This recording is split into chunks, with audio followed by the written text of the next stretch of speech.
시청자 여러분 안녕하십니까. 돈과 세상이 보이는 시간 아침경제 골든타임 박현진입니다. 안녕하십니까. 강순입니다. 오늘도 다양한 소식들 준비했습니다.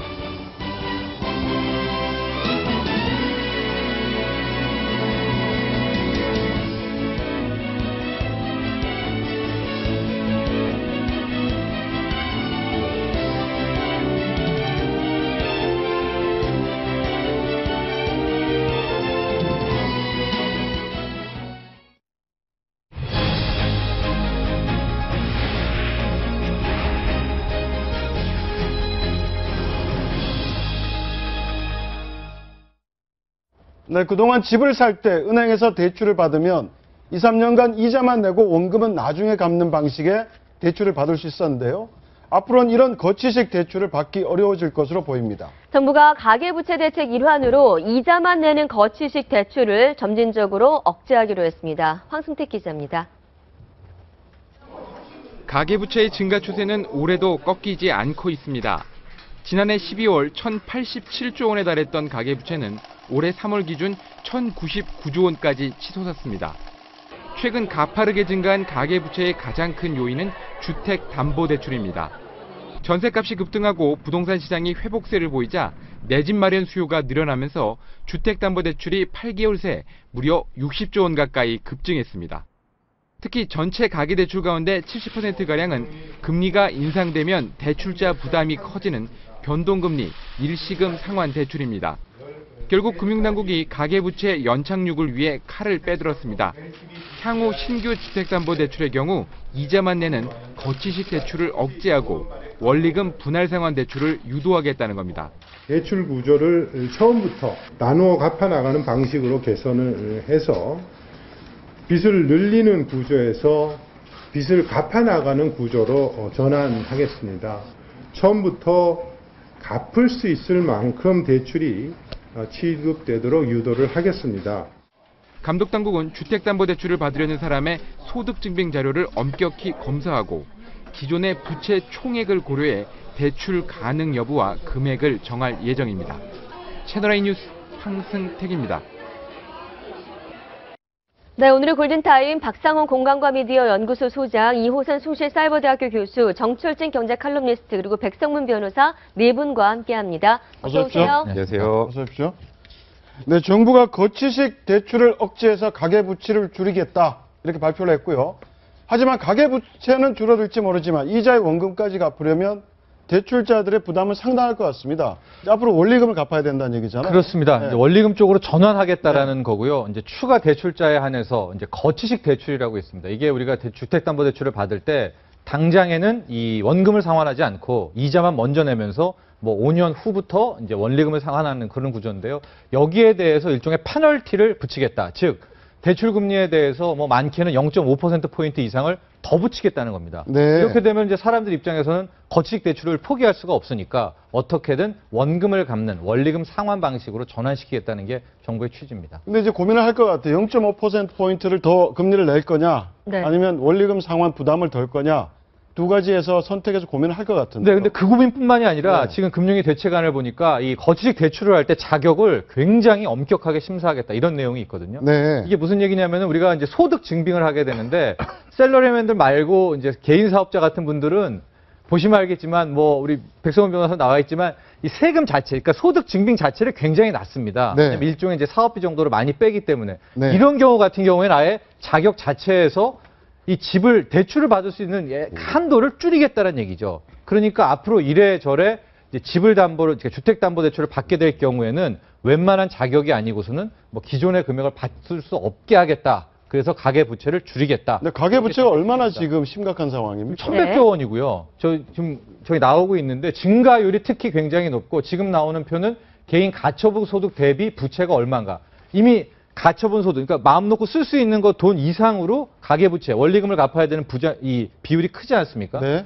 저는 소비가 없다는 거 아니에요. 왜냐하면 빚 갚고 나면은 끝나니까. 예. 그래서 내수 문제에 치명적이라는 얘기고요. 총액으로는 이미 1,100조 원을 돌파했다 이렇게 보시면 되고 주택담보대출 같은 경우에는 이제 이자만 내는 거주식 비율이 70%가 넘습니다. 네. 그러니까 예. 만에 하나 미국 금리 인상으로 금리가 오르기 시작한다면 기존에 이제 집을 담보로 이 돈을 빌렸던 분들은 이래저래 좀 충격이 올 수밖에 없습니다. 네, 남의 일이 아닌 것 같습니다. 예, 가계대출 지금 뭐 증가율 보셨지만 그만큼 증가하고 있는 것. 이제까지 분위기는 정부 대책 때문이기도 하고요. 어쨌든 빚을 내서 집을 사는 분위기였는데 이렇게 되면 집 사는 사람들 입장에서 좀 부담도 되고 정부가 그만큼 좀 어떤 가계대출 증가에 대한 부담을 많이 느꼈기 때문입니까? 예, 이게 이율 배반적이다라는 댓글들 뭐 벌써 예. 많이 올라오고 있는데 불과 몇 개월 전까지만 해도 부동산 대책 내놓으면서 집 사야 된다, 부동산 살려야 된다 해놓고선 갑자기 한 반년 만에 또 이렇게 그러니까 주택담보대출 어렵게 하겠다라고 하니까 어느 장단을 맞춰야 되냐 이런 이제 비난들이 많이 나오고 있는데 아마 정부 입장에서는 부동산 시장이 어느 정도 좀 안착했다 이렇게 보고 있는 것 네. 같습니다. 실제로 최근에 부동산 가격도 이제 상당히 오른 상태거든요. 오르고 지금 집을 계속 사고 있죠. 맞습니다. 네. 거래량이 또 많이 늘고 있고 그러니까 정부 보기에는 이 정도면 어느 정도 탄력은 받았다. 그러니까 서서히 규제 쪽으로 가야 되겠다. 이런 판단을 내린 것 같습니다. 네. 강남 부동산 시장의 대전, 뭐 대구 이런 말이 나오는 건 또 어떤 용어입니까? 요즘 두 가지가 있는데요. 이 네. 대구라는 말하고 반월이 있습니다. 반월. 네. 강남 쪽에서 부동산. 대구는 이제 대치동을 구매한다. 즉 대치동 아파트를 아예 사버릴까? 라는 얘기입니다. 원래는 대전파였잖아요. 예, 그렇습니다. 예, 대치동 전세였었거든요. 네. 근데 이제 대치동 구매를 왜 바뀌었나 봤더니요. 대치동 뭐 아파트 가격 유명한 뭐 청실이라든지 음마 가격이 한 13억에서 15억 정도 하는데 전세가 한 12억 정도 한답니다. 그러니까 이럴 바에야 아예 구매를 하자. 그래서 대치동 아파트를 산다. 이 대치동 구매 쪽이 많이 늘고 있고 제가 말씀드렸던 반월은 반포 쪽에서는 이제 월세로 산다라는 이제 네. 반포 쪽인데 반포는 워낙 집값이 높기도 하고 반포 쪽에 있는 분들은 우리 아이 한 2년 3년만 버티자라고 하는 의미에서 이제 월세로 이제 2년 3년 버티자. 그래서 양쪽 지역 강남의 서초구에서 반포동은 월세, 대치동은 이제 구매 실제로 사는 쪽으로 좀 강남 엄마들의 네. 패턴이 바뀌고 있다는 겁니다. 네, 거치식 대출을 줄일 경우 가계부채 규모는 물론 부동산 시장에 미칠 영향도 한번 지켜봐야 될 것 같습니다. 다음 주제 이어가겠습니다. 네, 또 다른 경제 얘기입니다. 전통적인 안전자산 하면 금이었는데 금값이 5년 만에 최저치로 현재 추락을 했습니다. 더 떨어질 것이다라는 전망 나오고 있는데 금반지 지금 내다 팔아야 됩니까? 최근 일주일에 정말 외신들도 뜨거웠었고요. 폭락이라는 말이 뭐 나올 정도로 네. 우려스러웠었습니다. 뭐 이유는 딱 한 두 가지 정도가 있는데 하나는 달러가 굉장히 강해진 거예요. 달러 강세. 예, 달러 강세. 네. 미국이 9월 달에 금리 인상을 한다고 하니까 이제 달러가 쭉 올라가면서 달러가 올라가니까 달러 쪽으로 돈이 모이는 거죠. 모이는 거죠. 근데 네. 그 외에 또 자산들을 다 죽인 겁니다. 금을 네. 죽이고 석유, 국제 유가도 폭락을 했거든요. 뭐 농산물 가격도 폭락시키고 이제 다 폭락시킨 그런 상황이 최근 한 2주간 펼쳐졌는데 과연 그럼 여기서 추세가 나올 것이냐? 네. 달러가 더 강해지고 원자재 가격은 더 급락할 것인가? 여기에서는 아직까지는 변수다, 미지수라고 봐야 되기 때문에 금반지는 저는 팔기보다는 오히려 한 몇 개를 더 구매를 하시는 것이 저가 좋겠다. 구매를- 저가 저가 구매를 구매를 하시는 것이 좋겠다. 이게 솔깃한 제안입니다. 네, 하고 어차피 이 판결은 네. 9월에 나옵니다. 네. 예, 9월 미국이 첫 번째 금리 인상을 할 때 마지막 심판이 나옵니다. 네. 과연 미국 달러가 승리를 하느냐, 아니면 금이 석유, 승리하느냐. 뭐 원자재들이 네. 승리를 하느냐라고 하니 거니까 글쎄요, 이게 한 3년 전, 그러니까 2011년 대비는 반토막 났거든요. 네. 이 국제 금값이. 근데 최근에 하락률은 한 7% 정도 되는데 여기에서도 물론 괴롭고 충격되고 좀 놀라운 상황이긴 하지만 과연 이게 완전히 무너지느냐는 좀 더 지켜봐야 될 필요가 있습니다. 근데 금값은 5년 만에 최저치인데 원자재 가격은 14년 만에 또 최저치라면서요. 그렇습니다. 예. 더 하락폭이 더 큰데. 예. 그 이유는 또 뭐냐면 네. 국제유가는 달러 강세도 있지만 이란이 핵 협상을 타결하지 않았습니까? 네. 그러니까 앞으로 원유 중에서 이란 원유까지도 이제 공급 물량에 나온다는 거예요. 그래서 유가도 또 지금 폭락을 한 상황이어서 이 역시도 과연 이제 이게 과연 기조적으로 가는 거냐 이런데 글쎄요, 이란이 석유를 수출한다고 하는 것이 얼마만큼의 효과가 있는지는 이제 모르는 상황에서 일어난 거니까 유가에 투자하시는 분들, 국제 유가도 완전히 무너진다 이렇게까지 보기에는 좀 힘든 상황이라고 저는 봅니다. 네. 예, 금은 물론이고요. 이 원자재 가격 하락을 부추길 수 있는 소식이 또 하나가 있습니다. 네. 이 소식 좀 솔깃하실 텐데 바로 금덩어리 소행성 얘기입니다. 지구 옆을 지금 막 스쳐갔다고 지나가고 하는데 있다면서요? 6천조 가치, 백금 1억 돈. 정말 그야말로 금 덩어리다. 지금 보시는 이 소행성이라고 합니다. 럭비공 모양이고요. 예. 전체가 뭐 거의 뭐 백금으로 이루어졌다고 해도 과언이 아닐 정도로 6천조 원짜리라고 하네요. 우리가 이제 연금술사라고 있잖아요. 예. 그래서 과거 고대부터 똑똑한 사람들은 다 금을 만들려고 했는데 다 다 실패를 한 겁니다. 그래서 이 황금, 금이라는 것이 인류의 화폐가 된 거였었거든요. 하고 금은 또 이게 매장량이 한정돼 있고, 근데 저 이제 소행성, 금 소행성이 날아가고 있어서 가서 이제 저걸 캐오면은 금값은 뭐 거의 진짜 뭐 몇 달러 선으로 떨어진다는 건데, 글쎄 저게 몇 년 안에 이루어질 수가 있을까요? 저 소행성 실제로 개발이? 지금 예? 미국의 회사 두 곳이 이미 붙었다고 하는데 채굴 준비를 네. 하고 있다고 하는데. 채굴을 하게 되면 예. 금값 떨어질 수 있지 않냐. 그런데 아마 그 채굴하는 비용이 엄청나니까 채굴한 회사가 당장에는 안 떨어뜨릴 겁니다. 자기의 채굴 비용을 뽑을 거기 때문에 금값이라는 걸 바로 내리기에는 더 힘든 부분이 있겠죠. 오히려 오르지 않겠습니까? 독점적 지위를 이용해서. 오를 수도 있다. 다이아몬드 소행성도 지금 떠돌고 있다고 하는데 어떻습니까? 금맹성, 들으시면 어떠세요? 다이아몬드 소행성 이게 떨어지면 난리가 날 것 같아요. 저번에 운석 떨어졌을 때 난리가 났잖아요. 그렇죠. 네. 중요한 건 운석이 떨어져도 제 손에는 안 떨어진다는 거죠. 그게 항상 문제인 건데, 그게 뭐 다이아몬드가 됐건 금이 됐든지 간에 내 거면 좋겠지만 내 게 아니라서 아쉽기도 하지만, 실제 이제 이런 변화들이 사실 예상치 못한 변화들이잖아요. 저는 최근에 뭐 지금 우리 정철진 평론가께서 금 얘기하셨잖아요. 사실 소비자로서 정말 여쭤보고 싶은 게 하나 있는데 그게 뭐냐. 그래서 9월에 이제 여러 가지 변수가 있다고 말씀하셨는데, 그러면 오늘 나가서 사면 되는 건가요? 저는 권해드리고 싶거든요. 네. 왜냐하면 이 금값이라는 게 두 가지 루트인데요. 네. 이제 실물금이라는 게 있고 종이금이라는 게 있습니다. 약간 어려운데 우리가 유가를 정할 때 몇 배럴이라 하면은 직접 유가를 들고 가서 그렇죠. 교환하지를 네. 않고요. 네. 내가 이만큼을 팔겠다 네. 혹은 이만큼을 사겠다라는 약속을 통해서 가격이 정해지는 겁니다. 금도 마찬가지거든요.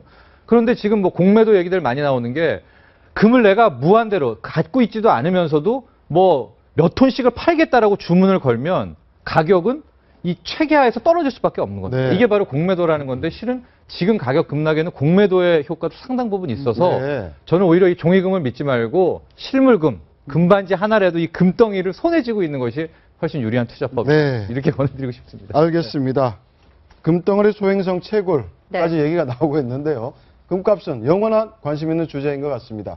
예, 다음 주제 이어가겠습니다. 2013년 기준 국회의원 재산 랭킹 1위 현대중공업 최대 주주 네. 바로 정몽준 대한축구협회 명예회장인데요. 출사표를 던졌다면서요? 네. 네, 세계 축구 황제. 예, 아직 정확히 출사표를 대통령. 예, 네. 던진 건 아니고요. 한 달 뒤쯤에 공식으로 오피셜 발표를 하겠다라는 게 정몽준 의원 측에서의 발표이기는 한데요.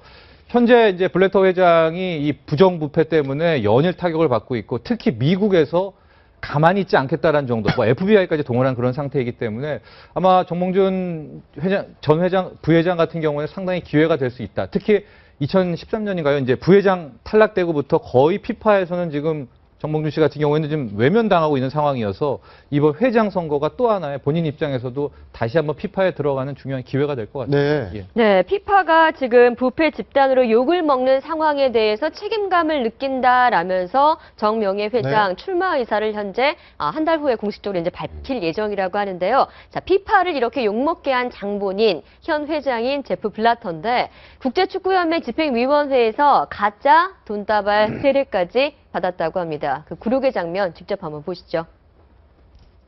Where is my security? Come on. Come on. Come on. Here we go, sir.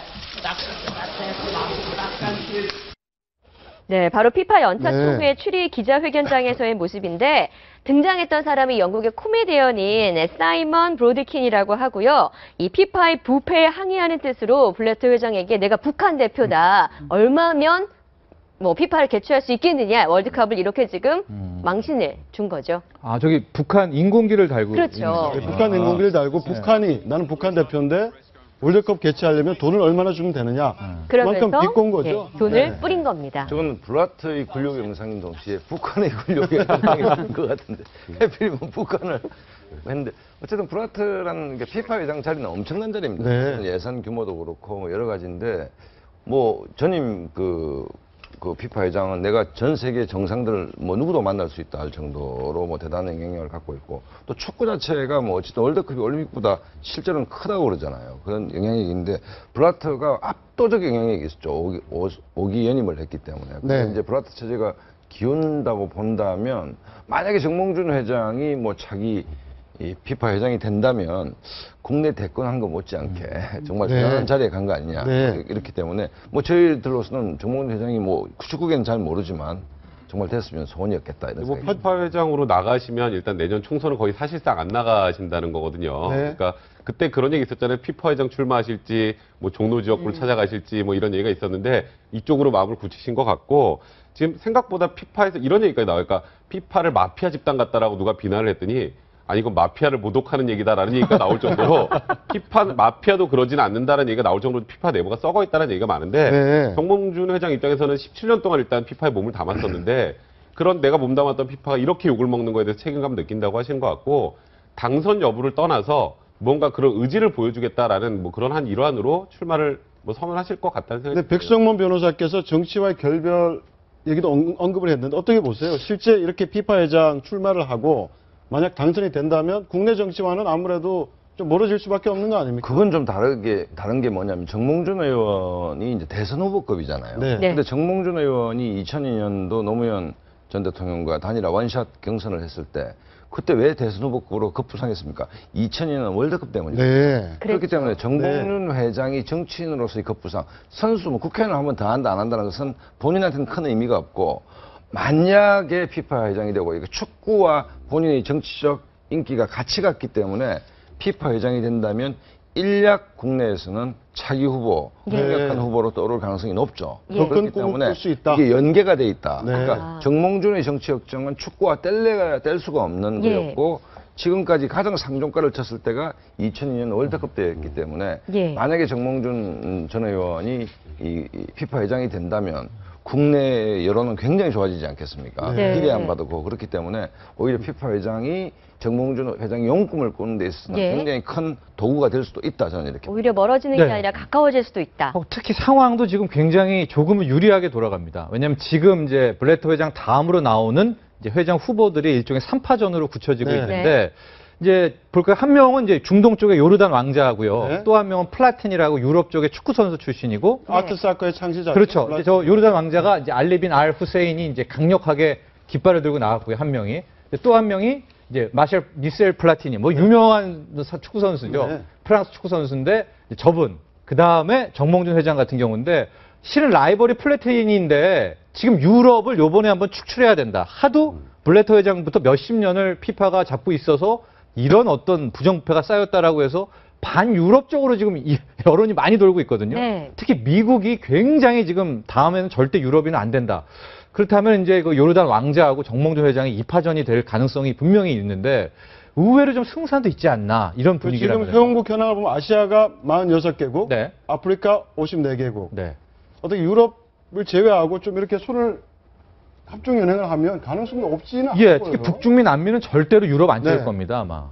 아, 왜 그렇습니까? 일단 왜냐하면 지금 유럽에 대한 반유럽 정서가 굉장히 크거든요, 피파 네. 내에서. 근데 지금 나오는 분들이 이제 아프리카 쪽에서 한 분, 지금 예상이 되는 게 또 아시아 쪽에서 우리나라 뭐 정몽준 회장이나 지금 요르단 왕자 나오면 이제 나머지 북중미 쪽이나 유럽 쪽에서 어떻게 이제 캐스팅보드를 가지고 가느냐가 문제인데 근데 사실 아까 말씀하셨던 것 반유럽 정서가 강하지만 미셸 플라틴이 지금 유에파 회장이 나오면 그분이 네. 아직 출마 의사를 명확히 밝히지 않았는데 나오면 사실상 또 제일 유력한 분이 어쩔 수 없이 또 그분이기도 한 게 또 현실이기도 합니다, 사실. 당선 예. 가능성 낮게 보시는 겁니까? 우리 백성문 전. 저는 사실 당선 가능성보다 정몽준 이제 전 의원의 의지의 표현이 아닐까. 그리고 이게 이미지 제고에도 도움이 되고, 물론 아까 말씀하셨던 것처럼 내년 총선은 사실상 불출마하겠다는 의사나 마찬가지인데, 이게 내년 2월 선거니까요, 피파 회장 선거가. 그럼 4월 총선에 나오는 건 사실 뭐 시기적으로 힘든데, 그 이후 더 큰 꿈을 위해서는 피파의 부조리와 부정부패, 전 세계적 축구에 관련된 부분을 내가 한번 개혁해보겠다는 의지를 표현하는 것으로는 당선 여부와 상관없이 얻는 게 굉장히 많지 않나라는 네. 생각이 좀 드네요. 네, 네. 알겠습니다. 피파 회장이 주무린 돈이 무려 2조 5천억. 어마어마하죠. 네. 왜냐면 그 광고 승인 다 해야 되거든요. 예. 뭐 나이키나 광고 승인도 다 이 피파 회장 몫입니다. 그 이상 될 겁니다. 아마 수조원요. 네, 정몽준 명예회장도 지금 피파 수장을 유럽에서 해야 한다는 생각 때문에 조직 자체가 부패했다라고 강하게 비판을 하고 있는데 글쎄요, 결과 어떻게 나올지. 네, 네. 지켜봐야 될 것 같습니다. 네, 다음 주제 이어가겠습니다. 올 여름 휴가 며칠이나 갔습니까? 올여름 휴가 일수가 사상 최대로 늘었다고 하는데요. 별로 반갑지만은 않다고도 합니다. 이유가 뭔지 숨어있는 경제 이것만 해서 알려드립니다.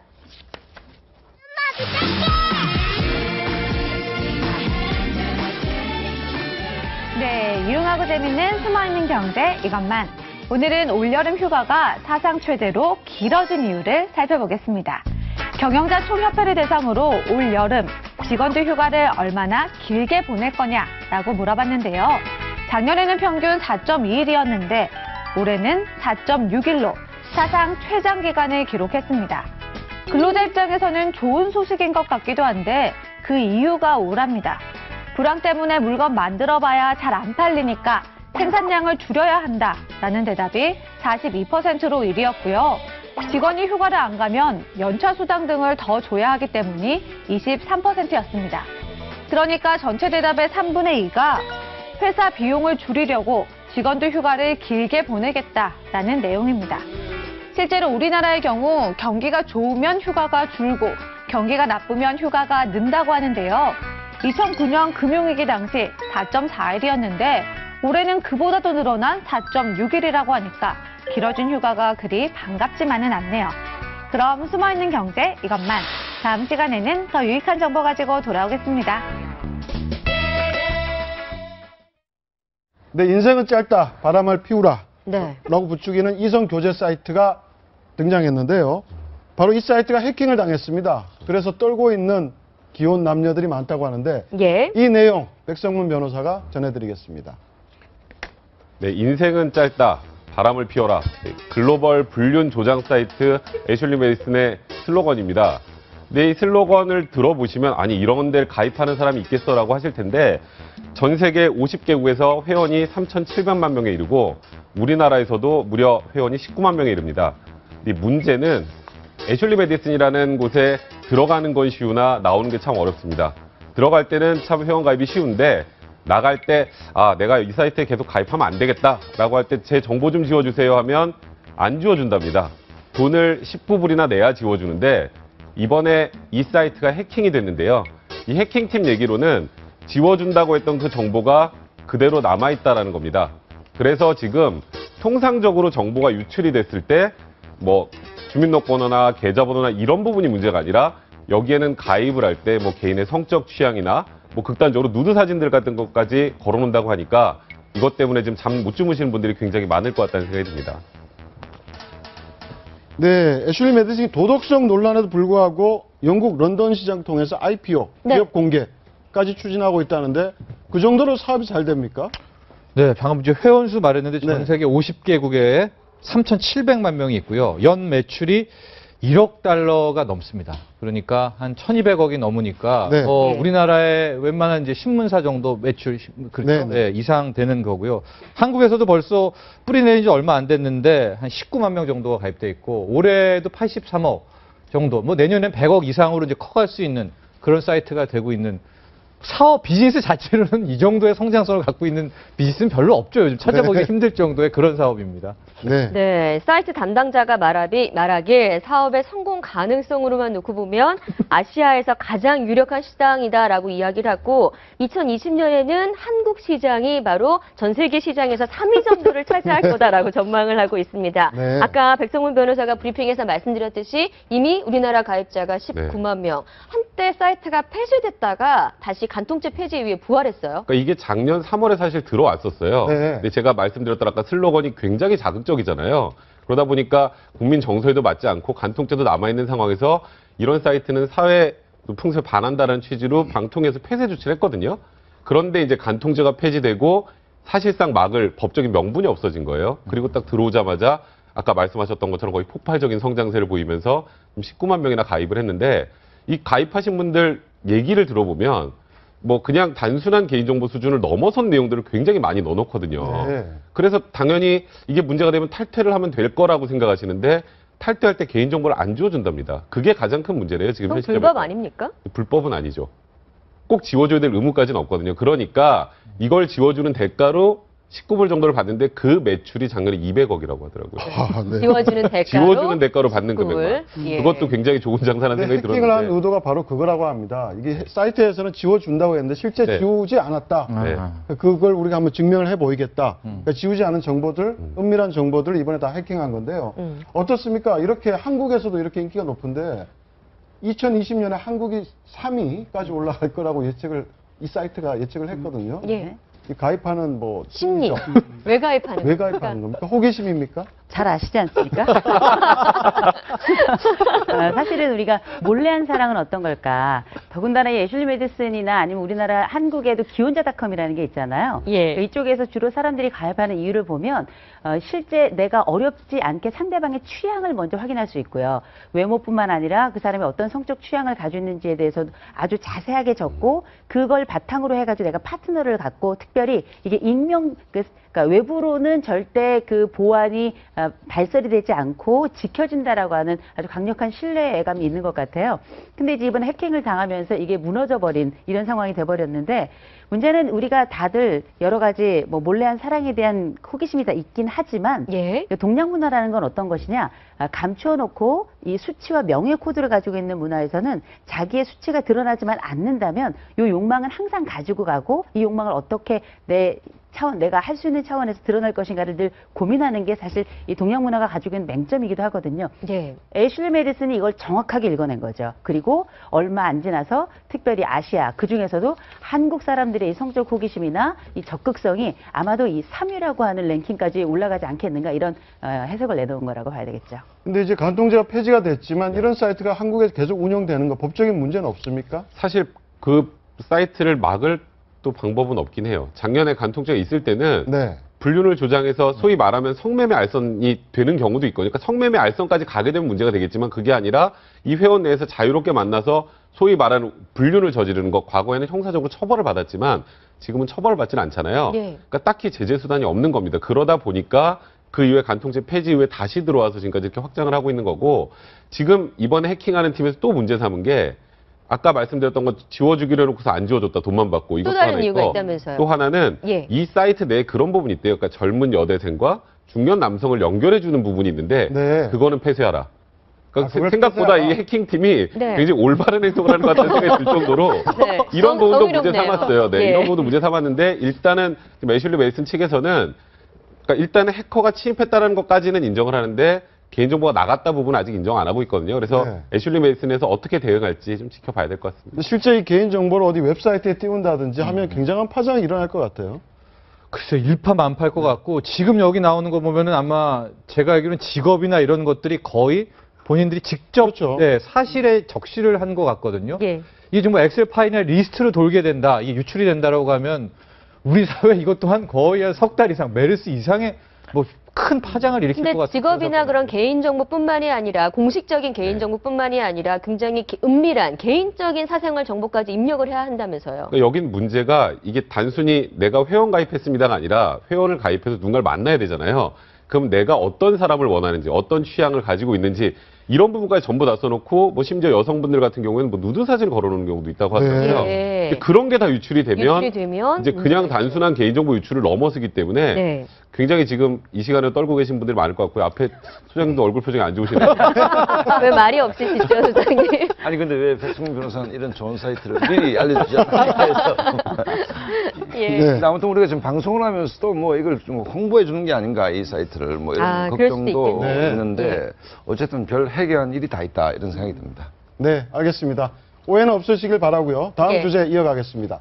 의리의 사나이로 통하는 배우 김보성이 국내 격투기 단체와 이른바 의리계약서를 작성해 큰 화제입니다. 계약서 안에 의리라는 말만 무려 8차례나 나온다고 합니다. 정일동 기자의 리포트 먼저 보시죠. 투박하지만 정의를 위해서라면 기꺼이 온몸을 던지는 이 시대 진정한 의리의 남자. 각종 선행도 앞장서는 배우 김보성은 이번엔 소아암 환자를 돕기 위해 격투기 무대에 도전합니다. 로드 FC와 계약서도 의리로 똘똘 뭉쳐 있습니다. 계약서 1조, 나눔 문화를 의리로 전파해 따뜻한 대한민국을 도모한다. 3조는 의리로 선수로서 참가한다.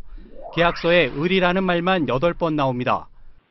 나는 나만의 계약서를 쓰고 싶다라고 말씀하시더라고요. 거의 워딩은 김우성님이 하신 거예요. 고등학교 때 한쪽 눈을 실명한 김보성. 그래서 더 주변 반대가 컸습니다. 아내는 격투기를 하려면 차라리 이혼하자고 했지만 김보성은 자신이 다쳐서라도 수많은 아이를 살리고 싶다며 무릎을 꿇고 설득했습니다. 김보성은 경기당 1,000만 원 정도를 받는 국내 최고 수준으로 계약했습니다. 올해 말 첫 경기를 목표로 50살의 노장 파이터는 감동의 도전을 시작합니다. 채널A 뉴스 정일동입니다. 네, 정말 대한민국 의리의 대명사죠. 배우 김보성 씨가 요즘에 격투기 때문에 더욱더 분주해졌다고 합니다. 소아암 환우를 돕기 위해서 시작했다고 하는데 이 뒤에 숨겨진 의리의 계약서가 있다고 합니다. 정말 의리로 똘똘 뭉쳐있다고 하는데 네. 계약서 내용 좀 먼저 보실까요?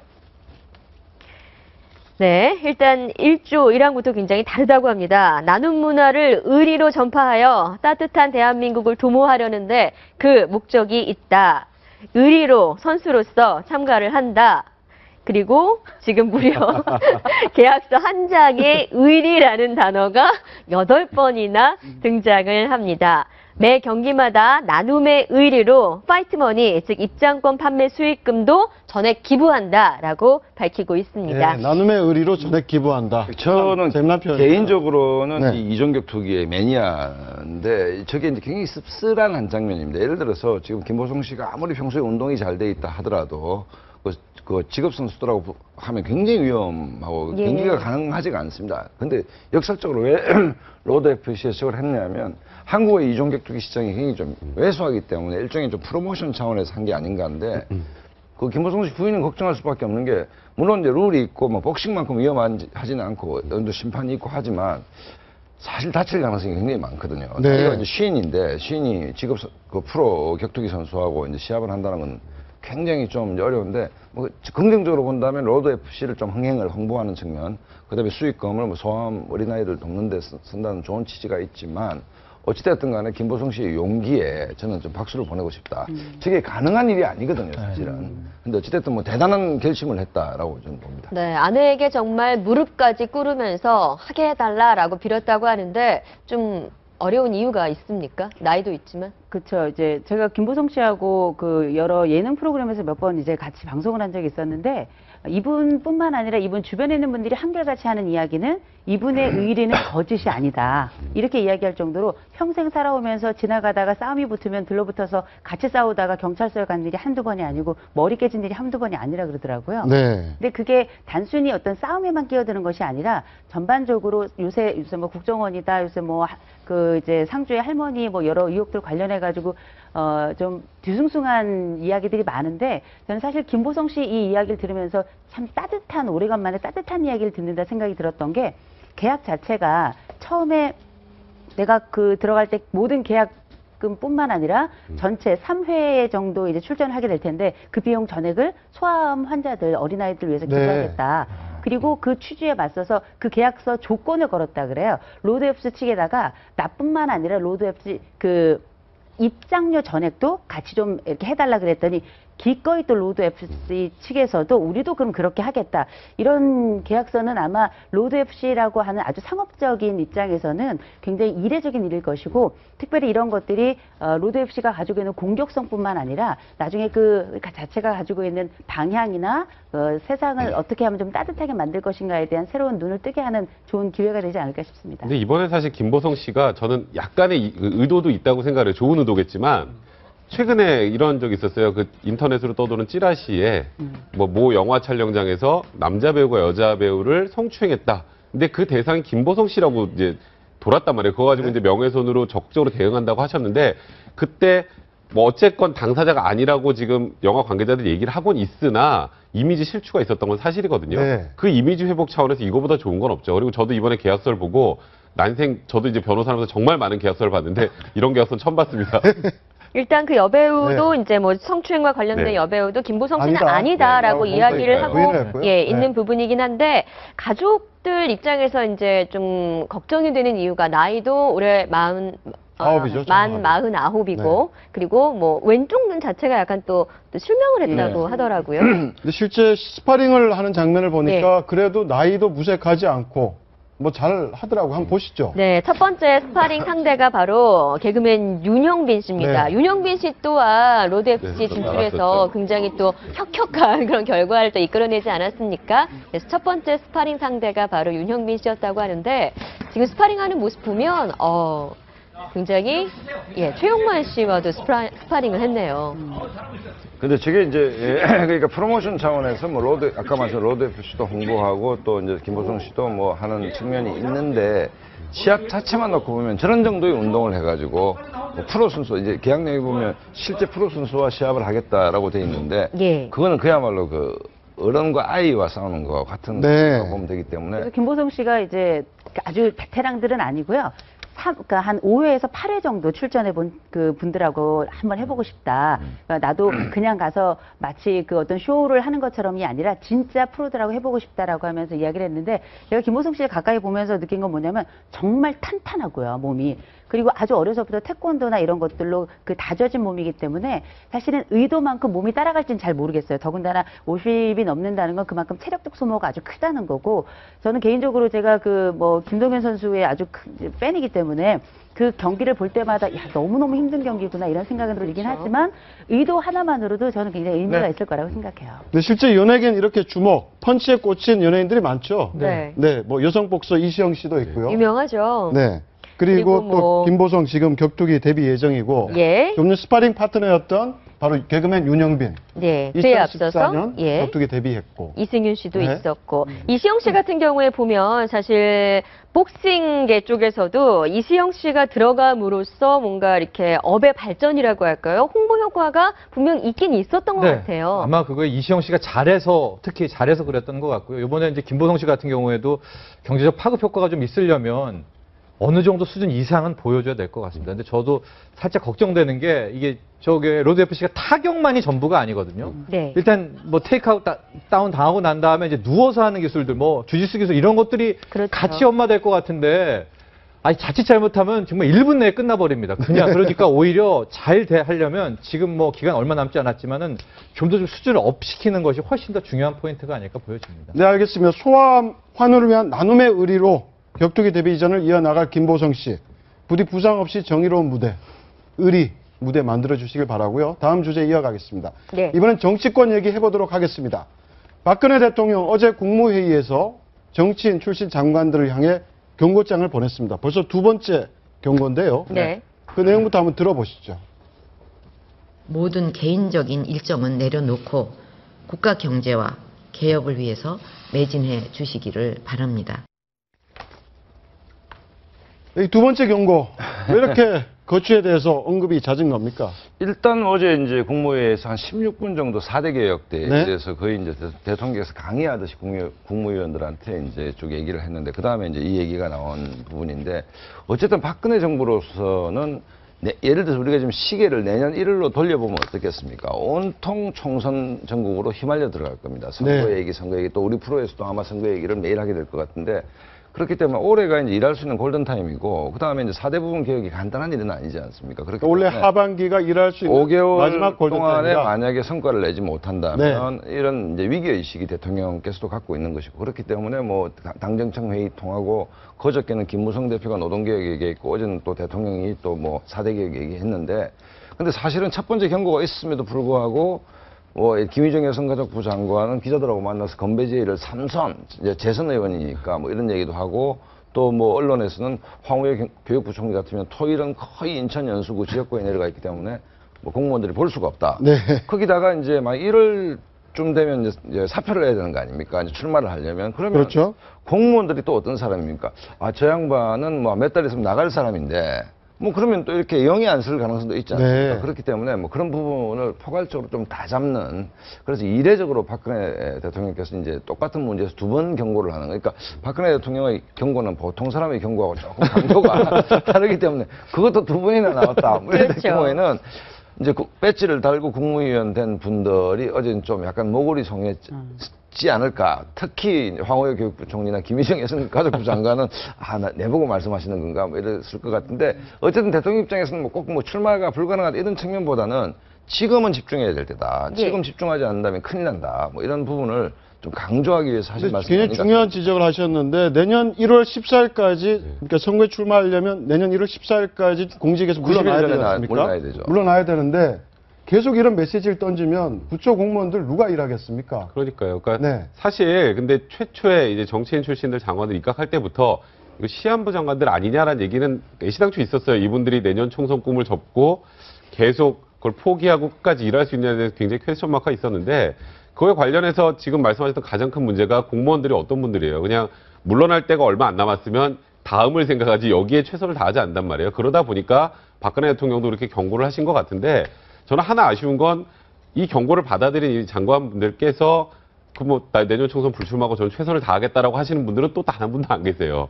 그러니까 어제 또 그런 경고가 있긴 했으나 그냥 최선을 다하겠다라는 원론적인 워딩만 하시는 것 뿐이지 그러니 공무원들 입장에서는 아 저렇게 말하는 걸 보면 내년 총선에 나가시려나 보다 라고 또 생각할 수 있거든요. 그런 부분은 좀 명확하게 좀 의사를 밝혀주시면 좋지 않을까. 그러니까 이제 백승문 변호사가 좋은 지적을 하신 게 뭐 현교안 정무수석이 이제 사구에 출마를 하려다가 이제 부름을 받고 정무수석으로 간 거 아닙니까? 네. 그러면 뭐 내년 4월 총선은 불가능합니다.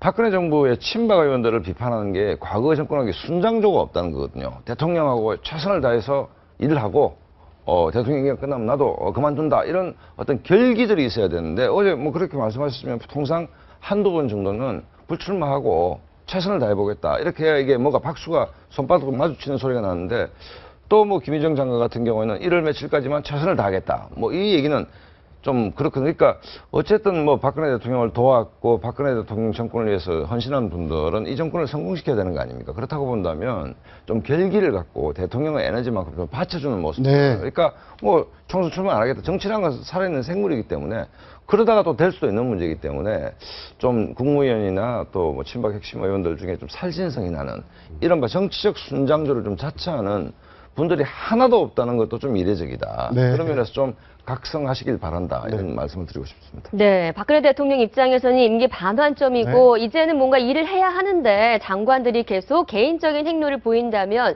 기분이 어떨까요? 어쨌든 정치인 출신 장관들 모골이 송연하지 않을까라는 박 수장님 말씀도 있으셨는데 장관들 반응 한번 보시죠. 최경환 경제부총리, 지금은 경제가 엄중한 상황이다. 다른 생각을 할 겨를이 없다.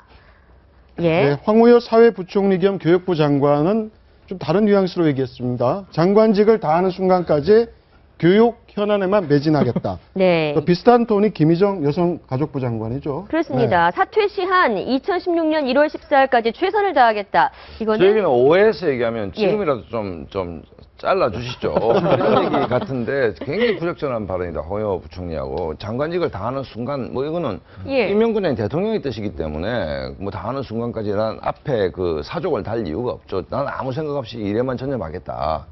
출마 생각하지 않겠다. 국민이 듣고 싶은 답은 국무위원들이 당신들이 내년 총선 출마하고 안 하고 관심 있는 게 아니고 장관직이 있을 때 최선을 다해달라는 얘기 아닙니까? 사심 없이. 근데 박근혜 대통령 말은 또 거꾸로 보면 개각은 없을 거다 이런 의미로 받아들일 수 있어요. 개각이라는 것은 다른 의미가 뭡니까? 청문회잖아요. 네. 뭐 청문회가 또 시작되면 청문 전국으로 또 빨려 들어가는 거 아닙니까? 그러니까 네. 일을 해야 될 때다 지금. 그러니까 어쨌든 국민만 보고 가겠다는 대통령이 말씀대로 하면 일해야 되는 건데 뭐 장관직 있을 때까지는 최선을 다하겠다. 빨리 좀 잘라주세요. 뭐 이런 얘기로 들리는데 대단히 부적절한 얘기다 이런 생각이. 예, 다음 달 25일이 바로 임기 반환점입니다. 앞서 말씀하신 대로 이제 남은 하반기 6개월, 5개월이 골든타임이 될 수 있는데 부디 정치인 출신 장관들 좀 마음을 다잡고 공직 업무에 좀 몰입했으면 좋겠습니다. 다음 주제 이어가겠습니다. 지난주 박근혜 대통령이 여당 지도부와 청와대 회동을 가진 데 이어 오늘은 고위 당정청 회의가 열립니다. 지난 5월 이후 2개월 만인데요. 네. 어떤 얘기들이 나올지 참 관심입니다. 의제들은 뭐 대충 정해져 있는 게 어제 아까 국무회의에서 말했던 4대 개혁 중에 특히 이제 노동 부분 개혁. 그러니까 그저께는 김무성 대표가 표가 안 되더라도 이 부분에 집중하겠다 얘기했고 어제는 국무회의 식상에서 노동 부분 개혁을 대통령께서 강조했기 때문에 이게 이제 핵심 의제고 또 하나는 추경 문제 있죠 지금 추경 문제 있는 것 같고. 또 하나는 이제 경제활성화법, 예를 들어 서비스발전기본법, 관광진흥법 등 이제 국회 계류된 이런 문제들인데 어쨌든 하반기의 초점은 당정청이 노동계획에 맞추고 있다라고 보기 때문에 여기에 대한 전략과 로드맵을 짜는 좀 당정청 회의가 되지 않겠나 싶습니다. 네, 뭐 형식 알려지고 있는데 444 형식으로 열릴 예정이고 삼청동 총리공관에서 만찬 회동을 할 예정이다. 이런 형식은 좀 처음이라고요? 예, 뭐 444는 당에서 뭐 저렇게 이제 김무성, 황교안, 이병기, 그러니까 당에 4명, 정부에 4명, 그다음에 청와대에서 4명 이제 나가는 구조인데 문제는 저게 이제 장소가 중요합니다. 네. 총리 공간 만찬이 중요한 겁니다. 지난번 갈 때 우리가 이 사람 관계에서 차 한잔 마시느냐 밥을 먹는 밥을 거예요? 먹느냐? 술을 한잔 하느냐. 이게 장소가 또 어디냐? 그게 다 그러니까 달라지는 만찬 장소라는 것은 총리 공간이기 때문에 편안하지 않습니까? 좀 더 상의 입고 편안하게 앉아서 시간 제약 없이 얘기를 할 수 있다는 거기 때문에 총리 공간 만찬에서 4+4+4 회동을 한다. 이 얘기는 굉장히 흉어물 없이 좀 격렬하게 편안하게 시간 제약 없이 얘기를 한번 해보겠다는 뜻이기 때문에 뭐 국민들 눈에 봤을 때는 좀 바람직하죠, 사실은. 네, 박근혜 식사 정치 시작될 거라고 얘기했는데 그거의 첫 시작이 되지 않을까 하는 생각도 들고요. 네, 그러니까 어떻습니까? 사실 뭐 이번 정권에서 가장 큰 문제가 소통이었잖아요. 네. 그래서 그러니까 저런 뉴스가 안 될 정도로 자주 당정청에서 만나서 국정에 관련해 서로 협의하고 한 목소리를 내고 가야 될 텐데, 그러니까 이번 이 소위 말해서 오늘의 회동이 일회성이 아니라 이제 정말 이제 당정청 좀 삐걱거리지 않고 국민들은 정말 단순해요. 그냥 우리 잘 먹고 잘 살 수 있게 해줘야 되는데 그러려면 당정청에 협력해서 국민들을 위해서 애를 써야 되잖아요. 자신들의 이해관계가 아니라 그런 모습을 앞으로도 좀 계속 보여주시고 박근혜 대통령의 식사 정치는 좀 계속됐으면 하는 바람이 좀 듭니다. 근데 어젯밤에도 당청 간에 치맥 회동이 네. 있었다고 하는데 어떤 당청은 내용입니까? 아니고 이제 어제 지도부 새누리당 네. 지도부가 이제 취임한 지 1주년 지났기 때문에 아마 최고위원단 전체 모여가지고 간단하게 이제 저녁에 소주 한잔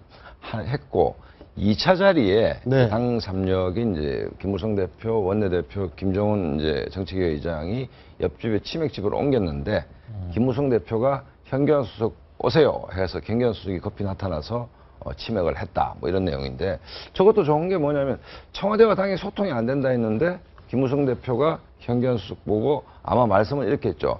기와 이리 와봐라 이렇게 했으니까 네 이렇게 해서 아마 저렇게 저 모양을 만들었는데 뭐 저것도 뭐 소통 아까 백승문 변호사님 말씀하셨듯이 당과 청와대가 소통하는데 현경환 수석이 들어서 좀 분위기가 좀 바뀐다 이런 느낌은 좀 있습니다 확실히. 근데 네. 김무성 대표와 바로 현기환 청와대 정무수석 청와대 인근 통닭집에서 네. 500cc 생맥주 한잔 하면서 치맥? 호심탄회한 얘기를 나눴다고 하는데 이런 것들이 많이 도움이 되죠, 실제. 그렇죠. 우리가 이제 흔히 식탁 교제라고 하는 게 함께 밥을 먹으면서 밥만 먹는 것이 아니라 정도 쌓고 또 하나 아주 중요한 사안들에 대한 잠정적 합의를 이룰 텐데 이게 이제 밥을 먹건 아니면 뭐 술을 마시건 아니면 뭐 차를 마시건 간에 이런 회동이 자주 있다는 건 그만큼 소통의 기회가 많이 늘어난다는 거고 그만큼 또 좋은 일들, 좋은 분위기를 만들어 간다는 거는 또 합의체 구성이나 이런 면에 있어서도 앞으로 좀 좋은 그리고 긍정적인 결과를 가져올 가능성이 높다는 거겠죠. 앞으로 이런 훈훈한 관계, 네. 변수는 없을까요? 쭉 이어질 것을 보십니까? 글쎄 뭐 내년 4월 총선까지 많이 남아있기 때문에 올해는 뭐 특별한 당청 간의 갈등 요인이 없기 네. 때문에 뭐 일단 하반기까지는 이제 쭉 되고 내년 뭐 총선 공천 문제가 있기 때문에 정말 큰 전쟁은 뭐 잠복돼 있겠지만 금년 안에 당청 간에 뭐 이렇게 삐걱거리는 모습들은 거의 없을 거다라고 봐집니다. 그러니까 큰 전쟁, 지금 공천 얘기하셨는데 그 네. 공천을 앞두고 이런 모습을 보이는 게 또 필요할 것 같은데 어떻습니까? 그러니까 뭐 공천 앞두고는 어쨌건 이 뭐 당내 세력화의 다툼이 있기 때문에 어쩔 수 없이 네. 그런 부분 때문에 결국 이제 문제가 불거지겠지만 그 전에 일단 총선 전국 전에 지금 유승민 뭐 원내대표의 낙마 과정에서 보여줬던 당정청 간의 불협화음이나 소통이 전혀 없었던 부분이나 그런 부분 때문에 결국 이렇게 된 거기 때문에 지금은 국민들을 의식해서라도 소위 또 내년 총선의 실질적인 당선을 위해서라도 올 하반기까지는 지금 국정 과제와 관련해서 당정청이 같이 톱니바퀴 이뤄서 굴러가는 형태로 그래도 최소한 서로 노력을 하진 않을까 이런 생각이 좀 드네요. 그러니까 지금 하반기 지금 올인해야 되는, 다걸해야 되는 상황이기 때문에 네. 네. 당정청 관계도 중요하고 네. 우리 장관직, 아까 앞서 얘기했던 예. 정치인 출신 장관직의 앞으로 행동도 중요할 것 같습니다. 그렇습니다. 네, 오늘 네 분 말씀 고맙습니다. 감사합니다. 네, 지금까지 아침경제 골든타임이었습니다. 고맙습니다.